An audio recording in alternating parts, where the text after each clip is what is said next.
Awesome. Welcome to today's Wednesday workshop. It is 9:13. Let's go over some of the assistance or help within Open to Close before we jump into any questions, or as we're waiting for questions to start to populate. So if you come to our Open to Close main website, you can always head up to our Learn tab, head down to Help Guides, and this will open up our support center. You can use keywords like tasks, to find anything about how tasks management happens or assigning tasks to users. If you're looking for more webinar-based training, we do have underneath our Learn tab our webinars. Today we're going over, obviously, today we went over using Open to Close 101. Today we're doing our Wednesday workshop. Next Tuesday, we're going to be going over emails, text messages, and messaging 101. And then next Wednesday, we're going to be going over Fields 101. So we're kind of starting over again with our group onboarding classes. Typically, the first week we would do fields and emails and text messages. Other than that, if you're logged into your app and you need assistance, you can definitely reach out to us by chatting here. So you can click on our little chat icon. You'll most likely be on the home. You can send us a message here. You can also review any previously sent messages before. All right.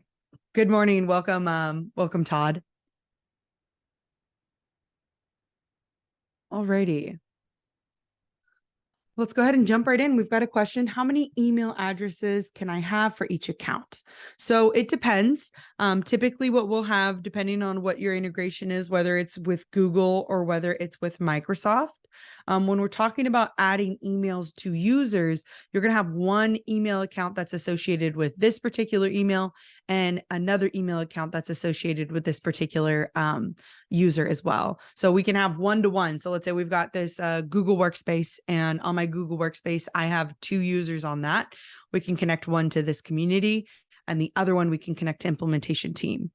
When it comes to actually what emails are available, it will depend on what you guys have set up for that Google. So you can see here that my coworker, Den, only has one email that's associated with theirs. However, my email, I have multiple different types of aliases. So you can use aliases to have different versions of your email address. If you guys are ever interested in how to create an alias, I always say how to create an alias.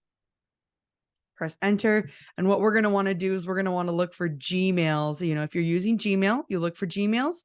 And if you're looking for Microsoft, you use Microsoft. So here's Gmails, here's Microsoft's.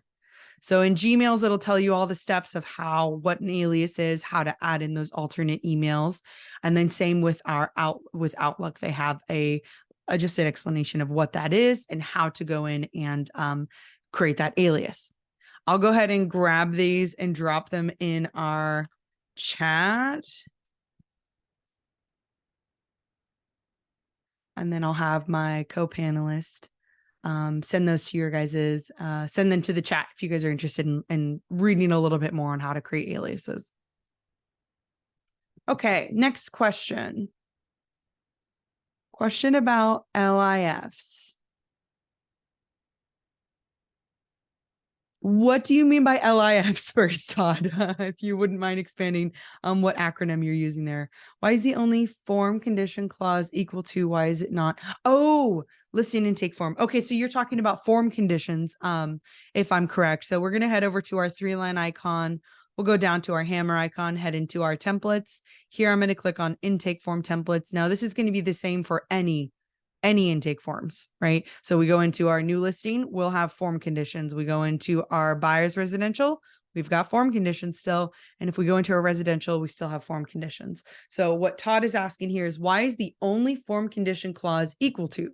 Why isn't there a not equal to, for example, also as it's allowed everywhere else? So the reason that it's only equal to is because what we're trying to look for is specifically what are we trying to do with it next? So it's always going to be equal to. It's never going to be not equal to, because there's too many different variants of not equal to.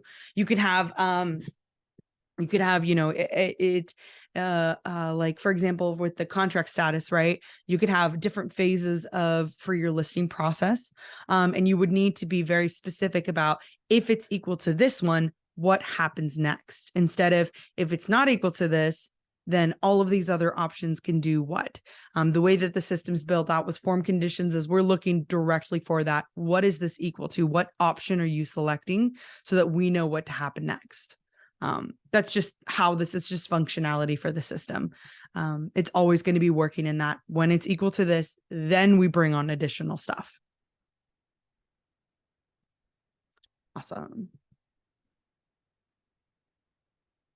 On the grow plan, want to use triggers. How do I do that for each task? Wonderful question. So we're going to head over to our task templates. Once we're in our task templates, I'm going to go ahead and open up this main buyers under contract task template. Here we can see that we have a couple triggers associated with a couple different tasks. Anything with a red lightning bolt is a trigger. We can also have tasks that do not have triggers. Looks like we don't have any on this particular one. Let's go ahead and add in a task. I'm just going to say add task and say add. Now, if you're starting brand new and your tasks look like this, they don't have any triggers associated with them, similar to how this one looks. Here, what we're going to want to do is we're going to want to click on this little lightning bolt icon, and that's going to open up our trigger view. Here we can select when we want this trigger to go out, whether it's when that task is completed or if the task is not completed. From there, we can also select what the trigger function is. Do we want to add or do we want to send a text message or send an email? Do we want to add or remove a document template, task template, commission, one sheet? Do we want to add or remove a field section from that property or add it onto the property? Or do we want to add or remove a specific field? So we can kind of go in there and we can kind of add in, whatever our trigger function is. Typically what I see people doing is creating, task completed. When I mark off this task, I want to send out an email, right? Maybe it's a notification. This is typically what I see users starting with. As you get more familiar with it, you can start to create those task not completed emails. A task not completed email is just an email that's going to go out based off of different kind of contingencies. So here we can see contingency. If I turn that on and we click on not defined, here we can say, well, if we haven't marked off this task in one business day after a specific time, let's say 12 p.m. If we haven't completed this by one business day after, we want this particular email to go out. And what this will do is this email will go up to our health bar on the property, and it'll go underneath here, underneath top priority, and that email would be up here once we've hit that past due point. From there, you can review the email and send it out. Maybe it's just like a reaching out. Hey, we haven't received, a copy of a specific addendum, or maybe we haven't received the EDM. This is usually, like I said, something that you're kind of working with as you start to use your system more and more. Then you'll start to find situations where you're like, you know what?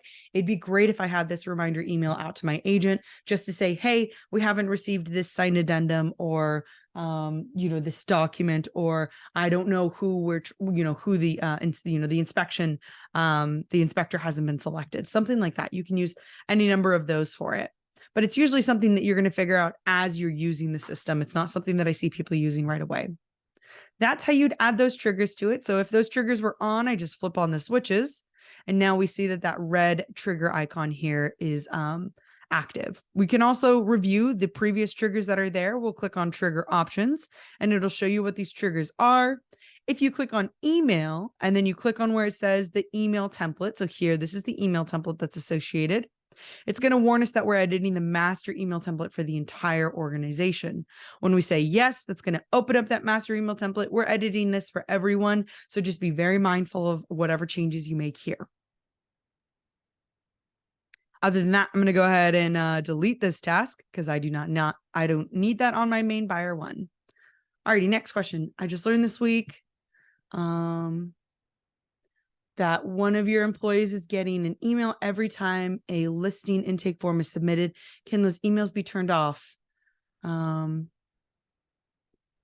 the pros of the emails be changed?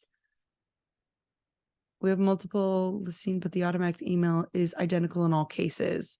You've received an intake form, making it difficult to create so it kind of depends. So when we're talking about automatic email sending out, obviously if you go to your listing and we head to your form triggers and you have a specific trigger, that is when it's submitted by the agent, send out an email, This could be the trigger that's sending out information, right? Usually it's sending out to a specific contact. So if I wanted this email to go out to Jill every single time, I would select her. Here, I wouldn't be using very many merge fields because technically I don't have those merge fields created just yet. So I'd say, a new contract, a new intake form has been submitted. Here you could pop in something in the body. Please check OTC, right? If it's one of these types of triggers, right, that's already built out onto that particular intake form, then what I would suggest, if you do not, yes. Okay. So you'd like to eliminate one or the other. Yes. Because the other option is that we have that setting in the back end. So we're going to head down to our gear icon, head into our global settings. We're going to head down to our defaults. Then we're going to I'm looking for that specific field. I haven't looked at this one in a while. Actually, maybe it's not here. Maybe it's underneath personal settings. Give me 1 second while I find this. Gmail settings, email addresses. So this one's the one for text messages. This is the settings for text messages if you want to receive a text on it.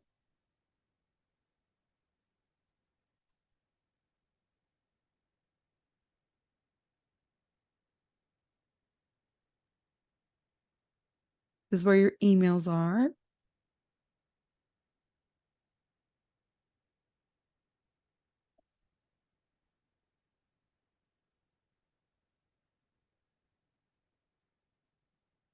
Believed it was underneath here. Maybe I'm not reading it.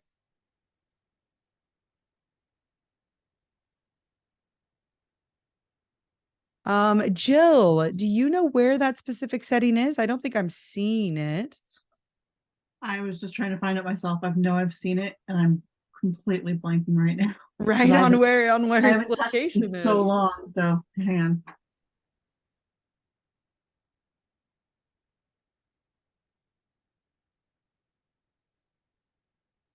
It's either going to be underneath there. I don't believe it's underneath our profile. Nope.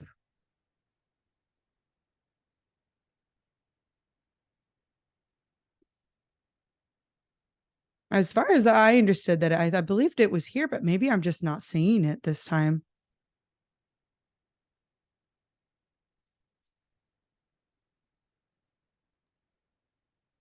We're going to continue to look for this setting. I know that it's in here. It just seems like me and my coworker are both like, wait a second, where is it? We know where the text message one is for sure. This is the text message one. I could have sworn that we had another an email setting in here, email notification setting. So I'm super confused as to why I'm not seeing it on my end.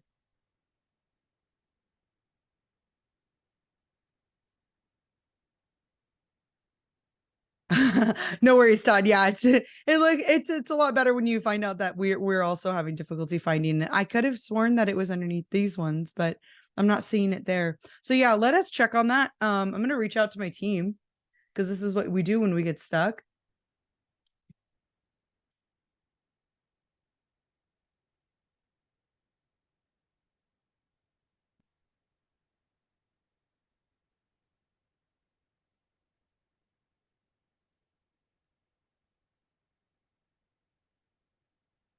Yeah, definitely. I'll definitely, once my team gets back to me, I'll definitely share that information with you guys. But it would either be a matter of having, again, we're having that set up on that particular form trigger here where we have a specific email that's going out to a very specific person.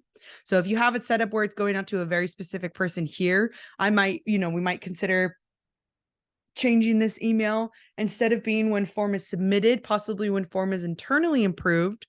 When we change it to form is internally approved, we can then update this email. We can use a template. That template could have different party members on it. It could say that it's sending directly to a specific person versus, or it could be saying sending to a specific contact role versus a specific person.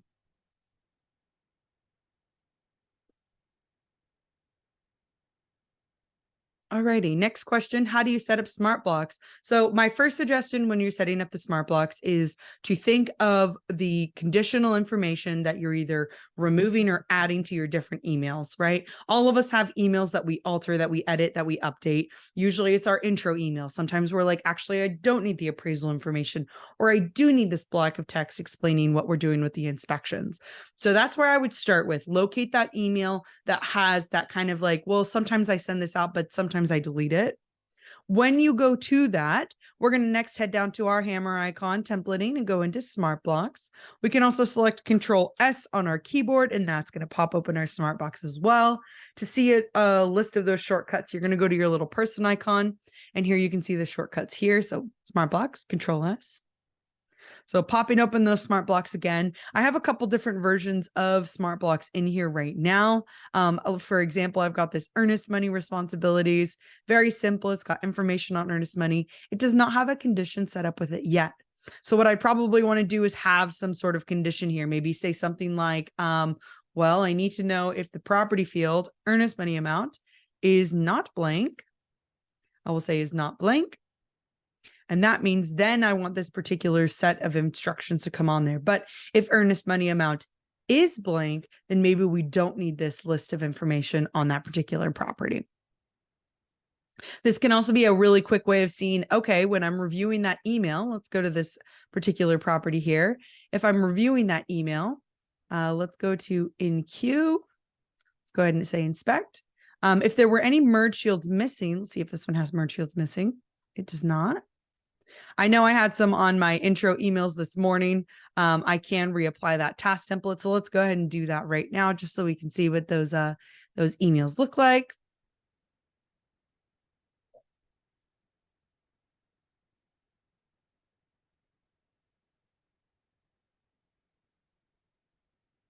Awesome. Here's our opening emails at the top. We've got these two emails. When we're reviewing our emails, I can click on inspect. And if I scroll down here, we can see that we've got some smart blocks populating. I'm going to go ahead and remove a couple party members. So we'll go ahead and remove this escrow officer, and we'll remove this seller. What I want you guys to take notice when I go to review those emails again underneath our tasks is that when we're missing information, here we can see when we're reviewing it, when we click on that little inspect button, here we see that there's smart blocks missing. Now, these smart blocks are missing because they do not meet the conditions. So that's the idea behind starting out with those smart blocks. I want you to think of the verbiage that you would want to include in that smart block, and then think of what is the logic that I need with it. So for example, this one is going to say, well, you're going to want to include the seller information if a seller exists on the property. You're going to want to include the escrow information if an escrow officer exists on the property. So when we're taking a look at those other smart blocks that I currently have in my account, when I go through and I add on my conditions, I'm going to want to be thinking about, okay, when I have this, then do I need this? So for example, we've got inspection responsibilities. Here's our inspection responsibilities. I'm going to want to grab a condition and say, well, first I need to know if the property field inspection and the question, will there be an inspection, is equal to yes. And I need that to be on there. The other thing that I might need, it looks like there's a merge field missing. It's this home inspection due date 1. I can always click on my little merge field icon here. Let's type in that home inspection. Here's that date of home inspection right here. Let's go ahead and grab that. I'm going to replace this merge field right here with date of home inspection. Perfect. Head down to my conditions, and I can also say that I want that property field, home inspection, date of home inspection right here. Needs is not blank. Again, we need a date in there. So that way we can say, you know, the home inspection negotiations will need to be completed before our deadline. And then it has that date of home inspection. I believe I might have an inspection contingency date in here. So that would probably be a better one. Here's that inspection period date. Let's go ahead and grab that one instead and replace this field. And then I'm going to go ahead and replace this merge field or this conditional logic too. I want to say that as long as the inspection period end date has a field in it. So inspection period date is not blank. So while you're going through your smart blocks, I want you to take a peek at those different paragraphs that you're adding or removing. From there, Okay, perfect. From there, you would add on that logic that you need. It can be, two, if you need two, bits of logic. It can be just the one to say, will there be an inspection equal to yes? Then we need this block of information to come on. It depends on what your use case is. Awesome. And I just got back from my coworker, just got back to me.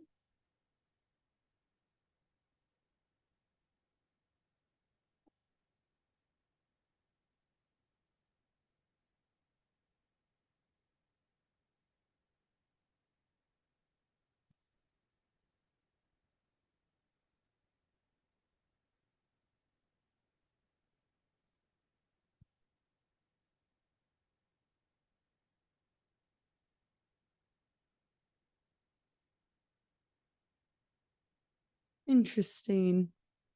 Still collaborating with my clients on that one question that you had, Todd, just about where to go and see those email notifications. Now, I do know that when we're talking about our intake forms, depending on who is filling them out and how they have their settings set up is kind of dependent. For example, I know that we can send out an email to our agents.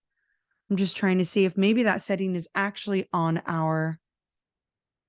I don't believe it is. Yeah, I don't believe there's a setting on the intake form itself saying that it sends out that email notification. I believe the only one that it really has is that text message. But if you're saying that you're not only receiving, example, a text message with it, but you're also receiving a email with it, I would first of all double check that intake form and see if you're receiving, how many triggers you have sending out the email saying, this intake form has been submitted. If you have any email triggers like this, I would see how many we have, whether that's upon, again, we have one that's upon submitted. And then if you have another one that's upon approval, because that could be why you're receiving two emails. If not, definitely reach out to us in support, because my team is saying that when it comes to those, yeah, and it's clearly coming from OTC. Yeah, my team is saying that there isn't a setting for it, and now, so now we're stuck in a circle of it's not. No, we don't send an email, but you're receiving an email. So definitely want you to reach out to support so we can kind of investigate that more and see if it's something that like maybe there's another part of the system that we're not thinking of. Oh yes, that's right. When it comes to email notifications, maybe we need to set that up on like the agent's profile or something like that. Any other questions for today? Definitely feel free to pile them into the Q&A. No worries. Yeah, if you can get a screenshot of those emails and show us who it says it's sending from, that would be really, really beneficial for us. I want to say that it might have something to do with maybe an agent's profile or something of that order.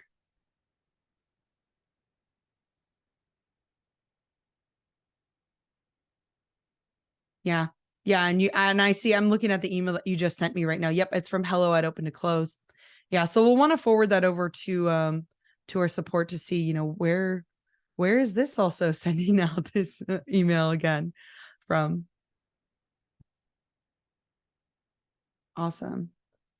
Any other question for us today? I know that we're only at the 23-minute mark. We can definitely go over different things that have updated in the change log if we're interested in that today.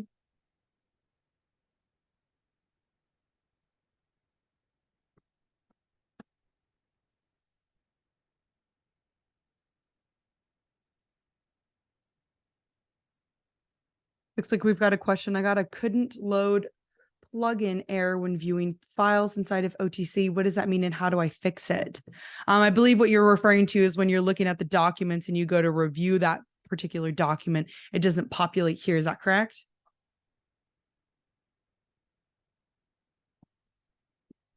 Awesome.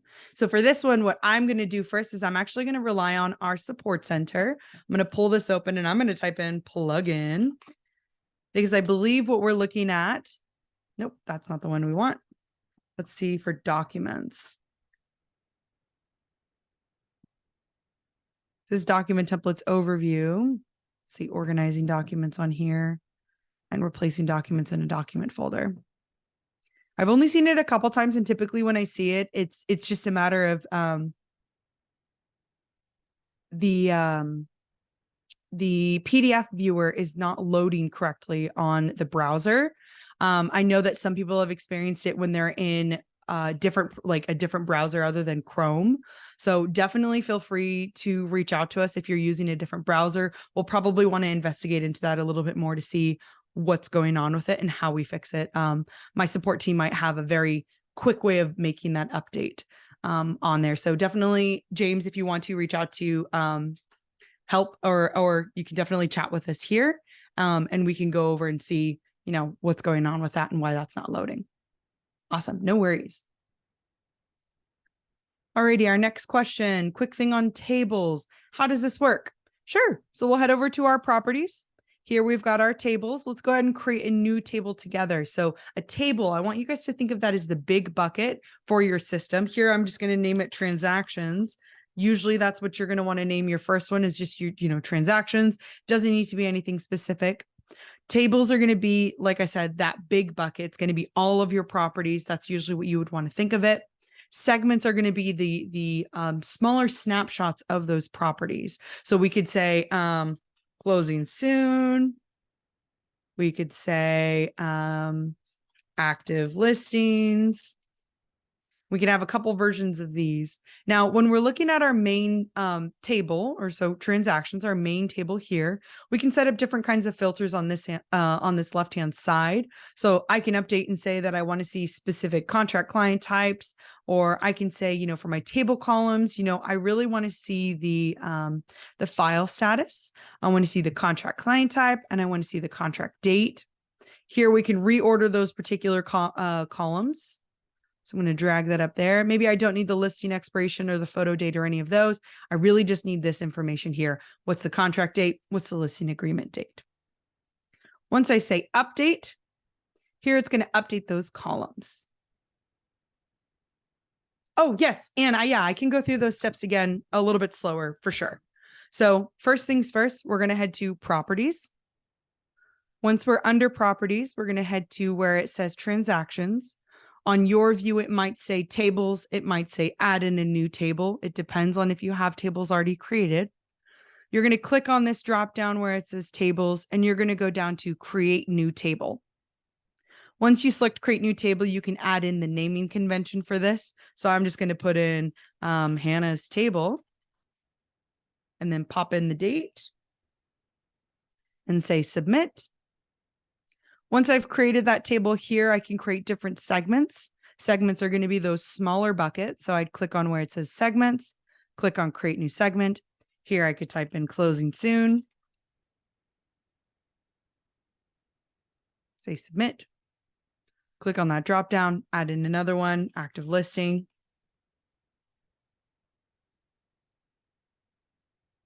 So now we've created two different buckets. With these particular buckets, we can head over to where it says our filters here. So I'm on active listing right now. We can click on where it says contract client type, where it says edit. We can select our seller because that's what we would want to see on this particular segment. And then we can also select what contract status we want to look at as well. For example, I named this one active listings. So I might want to grab anything that says listing active, active listing. Let me see if I've got any other one. We've got agreement signed. If we want to look at that one too, we're coming soon. Once I say close, it's going to update those filters and it's just going to show us all properties with that. I can also update the table columns and say, what do I want to see here? For example, if this is our listing stuff, we might want to see our listing agreement. We don't really care about that contract date. We can also add any number of other fields that are already available on that property. If you scroll to the top, we've got transaction details, listing details, commission details, intake questions, archive fields. We can also add on contacts. So contacts is if we wanted to see, if we're looking at our listings, maybe I want to pull that listing agent as well, maybe even the co-listing agent if we have one of those. Now, for the field sections that are showing up here, these field sections are going to reflect whatever field sections you have in your account. They may not say the same verbiage. It may say transaction information. This might say listing. It might just say listing. This could say just commissions. This could just say intake questions. Whatever it looks like in your guys' system, those are going to be the field sections up here at the top, or field groups, I should say, up here at the top. Once I've selected the columns that I want, I can say update, and it's going to update the columns here. Let me know if you need any more deeper dive on what the tables look like or what those segments look like and how they work together. Why is the word seller pink there? Is that set by the selector in the field editor? Yes. So right now, the reason that I have this seller pink is because if I go down to my field editor, I'm going to expand this view, head down to hammer icon, get into field editor. And then if we go down to where we have our contract client type, here you can see that I have table color background set for each one of these. So I've got yellow for dual. I'm going to change my buyer to blue actually. And then we've got a pink for my seller.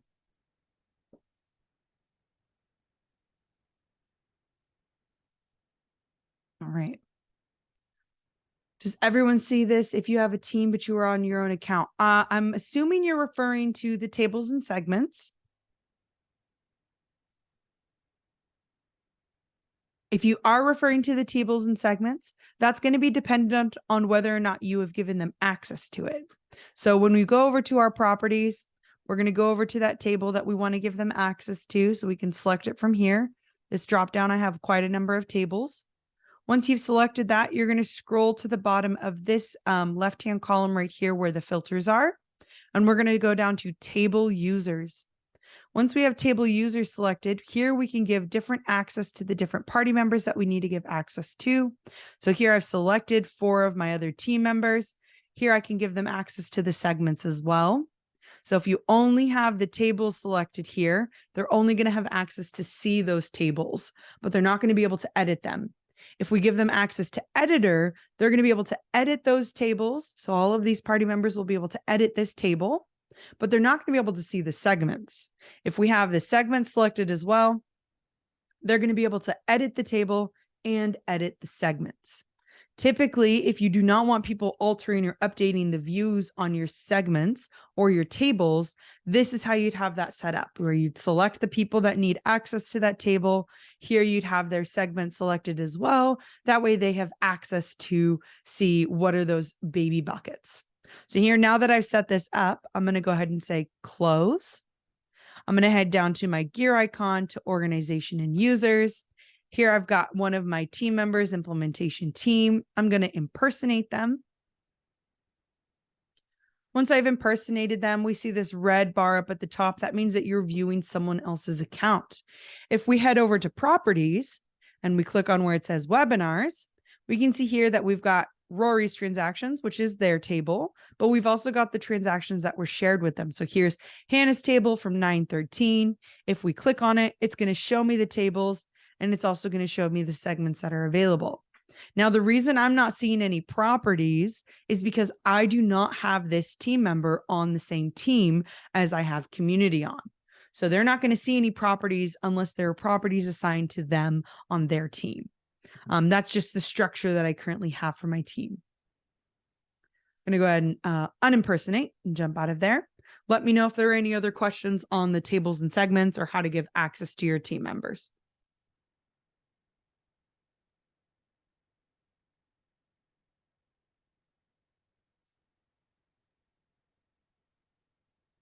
Alrighty, definitely feel free to drop in any more questions into the Q&A. I can open up the changelog and we can talk about the changelog a little bit if we'd like to as well. Just depends on what you guys need for today.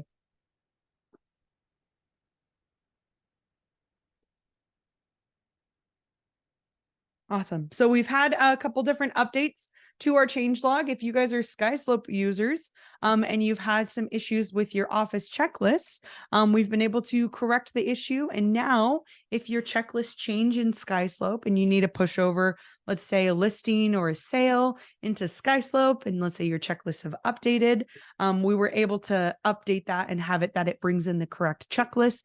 That way you can push over documents and create that property in SkySlope from open to close. We also had some updates to the one sheets. Looks like we've got a question on how to add in one sheet templates and commission templates. That's in the update. Yep. That's one that we'll jump into right now, actually. So we're going to go ahead and say close. A recent update that happened over Labor Day weekend is that we set it up now where you guys can have triggers set up to send out one sheet templates or commission templates. Andrew had mentioned it in our Facebook group. So let's talk about some best practices with that. We'll head down to our hammer icon into templating, into templates. Once we're in templates, we can either go to task templates and we can set it up on our tasks.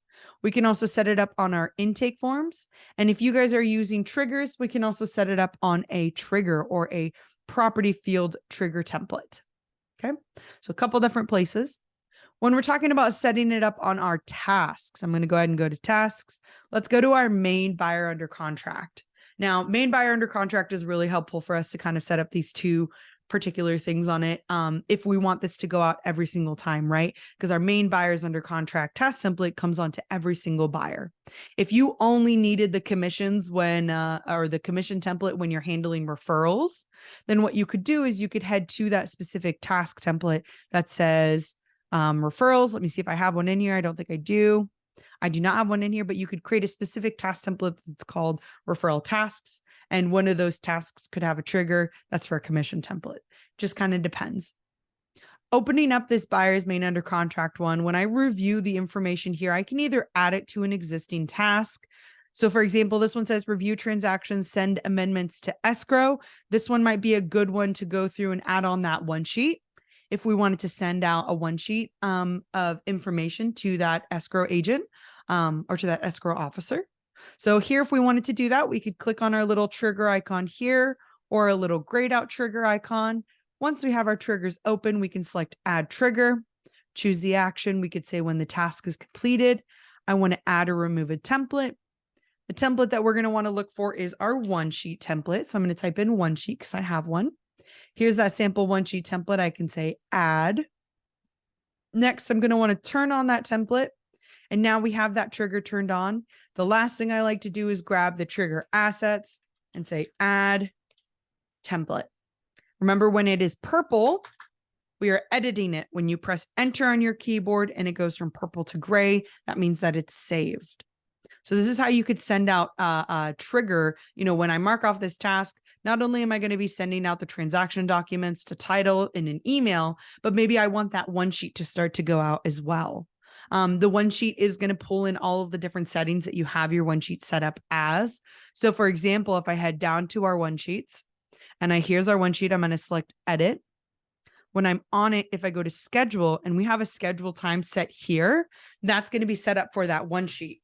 So really, it's just applying the one sheet. Once that one sheet's on there, if we have a schedule, you don't have to worry about it after that point. It's going to send that automatically out to the party members that you've specifically disclosed that you want to send it to. The schedule is going to go based off of whatever you guys set here. So what weekday do we want it to go out? What time of day do we need it to go out as well? For our commission templates, again, it kind of depends. Let's go ahead and talk about how to add a commission template to our intake form. So we're going to go to our intake form. Here's our buyer's residential. I'm going to go ahead and head to our form triggers. Here, I'm going to add on a trigger. I'll go ahead and say when it's approved internally, I want to add or remove a template. And the template that I want to add is my commission template. So here I've got that B internal breakdown. That's going to be my buyers. This is my buyer's intake form. Go ahead and say add. Next, I can open up this trigger and I can add on a condition if I'd like to, or I can just leave it as is. And this is going to apply that commission template right when this intake form is approved. Here, if I grab the name of that trigger asset, again, I like to keep things easy, put on add, pop in that particular asset. I just like to copy it on my keyboard using, I'm on a PC, so I use Control C and then Control V. If you're on a Mac, you can use Command C to copy and then Command V to paste. Once I've entered in my details, I'll press enter. And then I'll click on my sort triggers, and I'm going to want to sort my triggers out and bring that commission trigger down here, down to where it's grouped up with all of the other triggers that are based off of internally approved. Like I said, we can add conditions to it still. So if I scroll down to that one, here's that particular trigger. This is the commission breakdown. The trigger that I could, or the condition that I could add on here is say that, we want that property field contract client type to be equal to buyer, right? Let's say you're filling out this intake form and you put in dual. Maybe you don't need it for dual, but for the buyers, you need it. You could also say that you want a property field. I think that we have a question. Is there a referral? Cool. So here we can have this, referral agent name is not blank. And as long as, we have it's equal to a buyer and that agent name is not blank, then we need this commission template to apply. So you can add a number of conditions to this one to say that how you want this particular commission template to apply. You can create different triggers to bring on different types of commission templates, right? Maybe there's one that's specific for a different kind of property type, right? So for example, you might have one that says, if the property type is equal to residential, one specific commission template comes on. But if you say it's equal to condo, a different kind of commission template can come on. So you can build out different triggers to build out, to bring on different commission templates depending on what you have. I'm going to go ahead and remove just the referral name, but I will leave that other trigger on here that says when the contract client type is equal to buyer, bring on this commission template because I needed this trigger anyways. Awesome. Next question. What is the Introspector tool and where do I find it? So we're going to head down to our field editor. So hammer icon down into field editor. Once we're in that field editor, as long as you're on the Grow, Pro, or Scale plan, you are going to have access to our Introspector tool. It's going to be this little eye icon right here. When we click on that Introspector tool, it's going to show us what email templates, text templates, smart blocks, task templates, and date templates associated with, as well as fields and intake form templates. So for example, this particular field, seller's concession, is right now associated with that, field template that I have. If I scroll down and I go to address and I take a peek at them, here we can see all of the email templates that the address is associated with, texting, smart blocks, intake forms. Usually the way that I suggest this tool be used is if you're looking to remove fields from your system, you're wanting to kind of slim down your system. Maybe you need to archive some fields, right?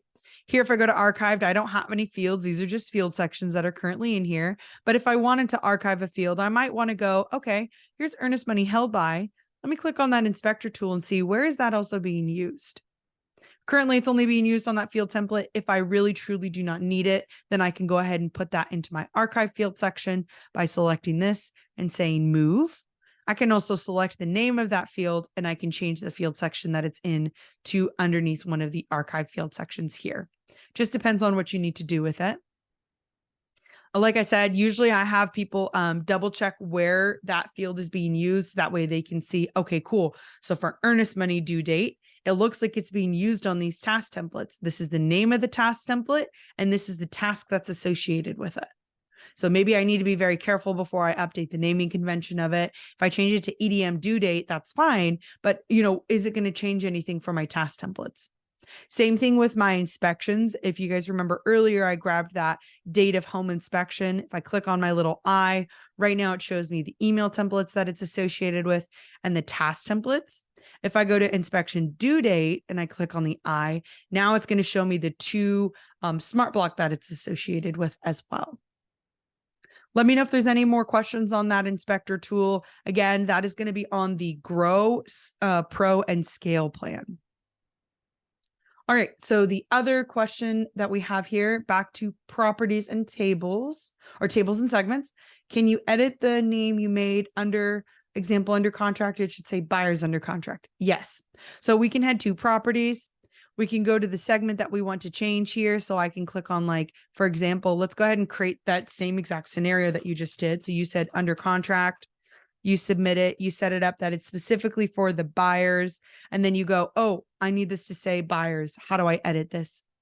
We can click on our under contract segment here. Once we have that open here, we can say update under contract right here. Once I click on there, now I can say under contract, buyer, I can add it in the beginning or at the end. Once I say submit, it's going to update that naming convention for that segment. So it just depends on where you need it, but it's going to be right here where it says update under contract buyer. If you do not have the segment selected when you go to segments, you're not going to see that option. So you're going to want to select the segment and then select that drop down again to then say update and say, actually, I want this to be at the beginning. Let me say buyer. The tool to update the naming conventions, like I said, if we're giving access to our other team members, if they have editorial access, like Emily has editorial access now, she can also update the name of this particular segment, as well as the name of the table.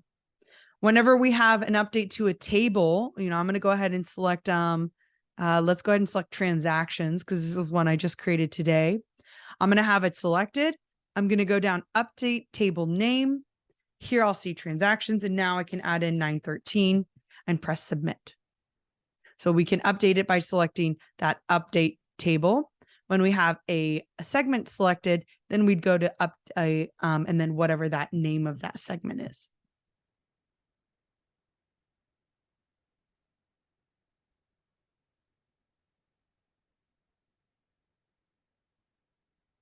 Alrighty.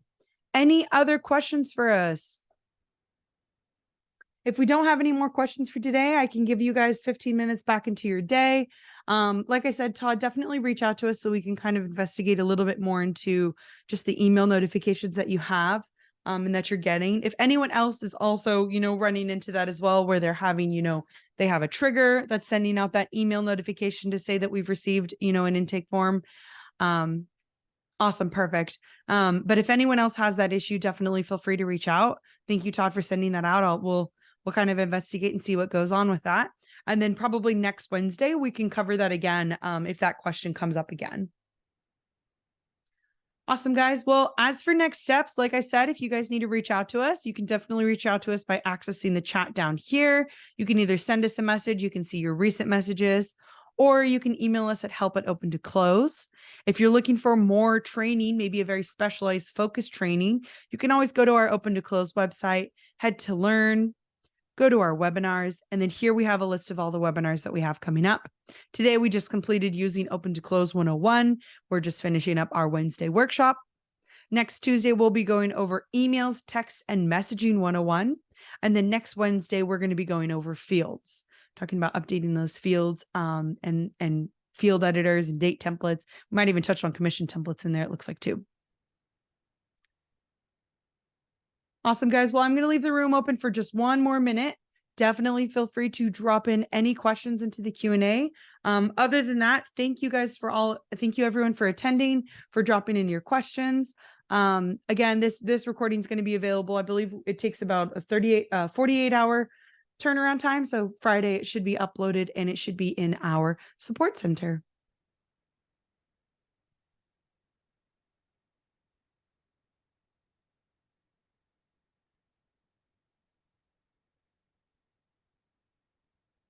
Awesome, guys. Have a wonderful rest of your day, and I will see you next week.